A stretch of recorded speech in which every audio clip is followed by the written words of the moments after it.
The book I chose was The City of Heavenly Fire, written by Cassandra Clare. I chose to do the 40-word summary, and for that I wrote, Shadowhunters band together to stop their greatest enemy yet, a rogue Shadowhunter.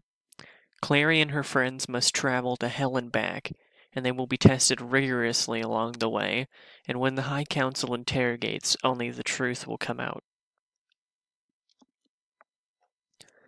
For my first quote, I chose it from page 29, and it was that Jace leaned forward, his palms flat on the grass. "I'm a warrior," he said. "I was brought up as a warrior. I didn't have toys, I had weapons. I slept with a wooden sword until I was 5. My first books were medieval demologies with illuminated pages. The first songs I learned were chants to banish demons. I know what brings me peace, and it isn't sandy beaches or chirping birds in rainforests. I want a weapon in my hand and a strategy to win." I chose this quote because it exemplifies the entire spirit of the book. They're shadow hunters. They're born and raised to hunt and kill demons. That's it. They don't know anything else. It's all foreign. They only know how to follow commanders from their higher-ups and slay demons. Trying to force them to do anything else isn't going to work. It won't. For my second quote, I got it from page 298. And it was that she had thought once that there were good people and bad people, that there was a side of light and a side of dark. But she no longer thought that. She had seen evil in her brother and in her father. The evil of good intentions gone wrong, in the evil of sheer desire for power. But in goodness there was also no safety. Virtue could cut like a knife, and the fire of heaven was blinding. This quote shows how Clary really grew throughout the book. At first she thought everyone was either on one side, evil or good. She thought all the evil were blood-hungry maniacs out to kill the human race. She didn't really know that there was depth to her enemies. She didn't really know that some were misguided in their attempts to get her attention or in their greed for power, and some were just like demons.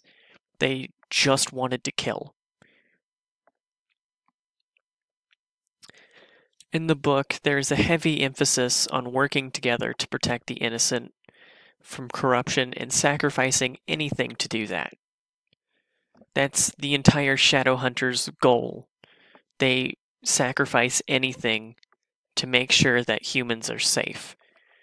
They live their entire lives in the shadows, why they're called Shadowhunters.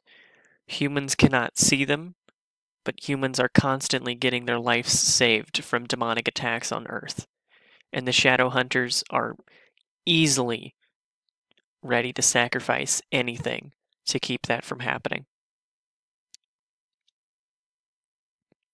In the book, there are 2 main themes shown. You cannot be the judge of your own actions. Others judge and determine how just they are. Many people think that their actions are just, but that's because they're judging themselves and they don't see other people's point of view. So it's a very biased view, and so that's how many villains are formed in the novel. They think they're doing something just and good when they're not. And then another theme is that love is sometimes the only thing you can hold on to in tough times. Love is something that many people cling on to in difficult times because they would say or do anything to keep what fragment of love they have left because the love keeps them human. The love is the one thing that they're trying to get, but they could never get, and they don't understand how to get it. This book deserves a 5-star review because of how deep of a story Cassandra Clare tells in her final book of the series, The Mortal Instruments, and really how deep of a story she writes in all 6 of the books. She wraps up all loose ends and keeps you captivated from the beginning to the very end, and you can tell that she put in so much effort in her final book of the series. It really deserves your read. My other book recommendations are Clockwork Angel by Cassandra Clare. This is the prequel series to the series, The Mortal Instruments, which is this book series.